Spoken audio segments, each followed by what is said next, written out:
Hello everyone, KV2Enjoyer here and welcome back to Sprocket. In today's episode, I am building a desert tank. This tank is made to fight in the desert, so it has some characteristics that I will mention later that are modified to facilitate the combat in the desert.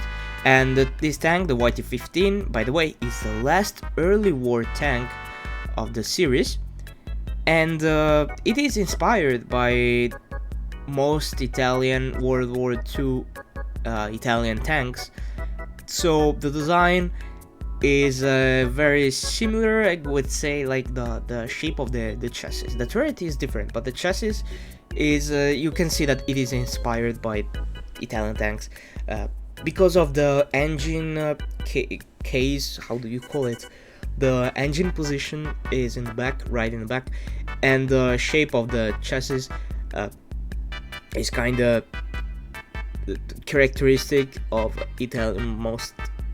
Second World War Italian tanks. And what I mean is that the crew is in front, and you can see that the shape is like the tank has a lot of space in the front in order for the crew to move around and to operate, and the back has this kind of shape that is angled on the sides, and that is because the engine resides in that area. And well, it is not easy to describe the tank with my words how they look like, but the only thing I have to say about the YT-15, when I was designing it, I realized that it kinda was ugly. It feels too geometrical. I don't know. The shapes are not soft. They are the front. I'm speaking of the front. The back is fine. The turret is kind of meh. I could have done better, but I spent like 1 hour to make this tank, which is a lot. Because of this new update, I have to work on a lot of stuff. I have to work on the crew positioning, the ammo rack positioning, and even the wheels. The wheels probably took me the most, and with the decorating part, simply because I have to admit, to be honest, I do not like how this tank looks. Maybe one day I'm gonna go back to it and modify it in order to make it work. And as I said in the last video, since I updated the game to the latest version, I have to modify most of the old tanks I made because of the drastic change overhaul of the designing process. So most of those tanks, they are gonna look a bit different than what they used to, but it's fine. And speaking of well, the last update, or the new update, I still have some things to work on because I don't know how to do everything. I mean, I know how to design, but there are some shapes I want to make, but I don't know how, because the system, the design engineering process is different from the old update. So I really have to work on how to manage my time, first of all, in designing, because I need to spend more time designing. I think I was rushing this one too much because it was taking a long time, but at the end the YT-15 really does the job. The most important characteristic of this tank is the gun depression, because since the YT-15 has to fight in the desert, there's a lot of dunes, the terrain is uneven, so the tank really needs a lot of gun depression and elevation in order to fight and have this advantage. And the YT-15 has that. I think it's one of those tanks that has the, I would say, most reliable gun depression or firepower. It doesn't have a lot of firepower, but for its era, the cannon is pretty good. I think it has I don't remember. I think it has between 70 and 78 millimeters of penetration, which is not bad. It's kinda average, I would say, for historically speaking. It's average.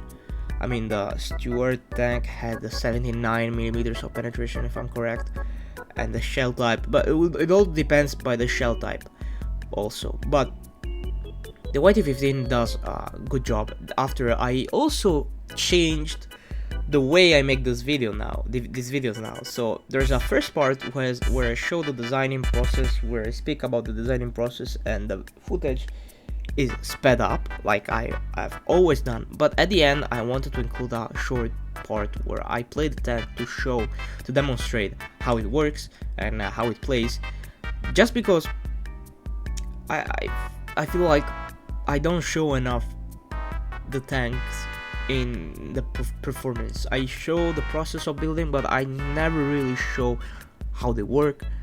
So the footage at the end is a footage that will show you how the tank plays in the desert, how the gun depression is really effective, and but I don't want to spoil anything, so it's gonna be at the end. So the crew, I think it has 3 crew members. It could fit 4 theoretically, but I just don't want to add too many crew members. I don't want to add too much weight, because this is supposed to be a medium tank, but technically it is not that heavy to be considered a medium tank, I think.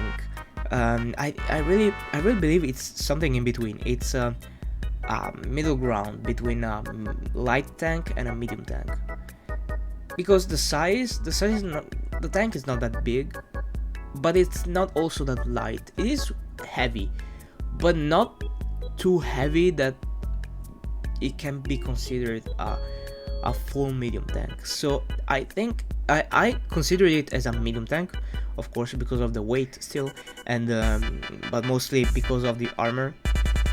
And the most armor it has is 50 millimeters, which in early war it's kinda a lot. Not too much. 75 millimeters is already a lot for early war period, but 50 millimeters, I think it's in the middle ground there.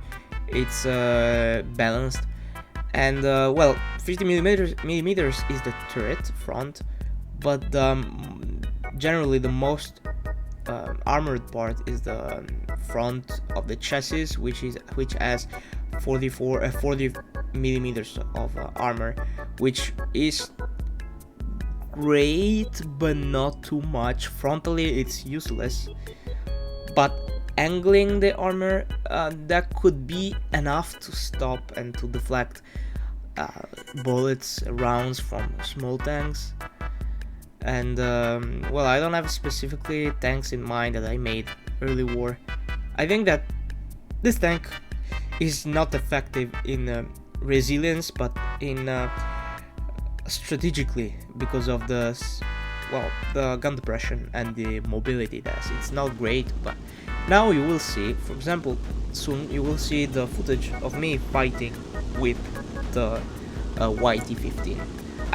I changed the paint at the end. I gave it this sand-like paint, because of course it's in the desert, and it's also mostly inspired by Italian tanks of the Second World War, which mostly had this camouflage. Not all of them, they had pretty colorful, I would say, camouflages. There's the famous one, I think it's red, white and green, and which someone would say, but why would you use that color in the desert? Like, I understand maybe red and white, but green? But yeah, or any other colors really.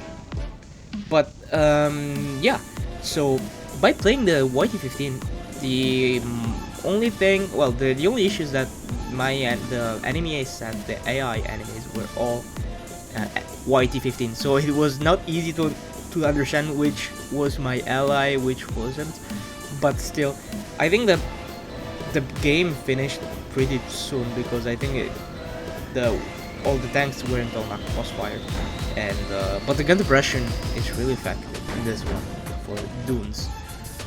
And that's it. I think that's it. So I'll see you in the next video. KB2, enjoy your out. Bye.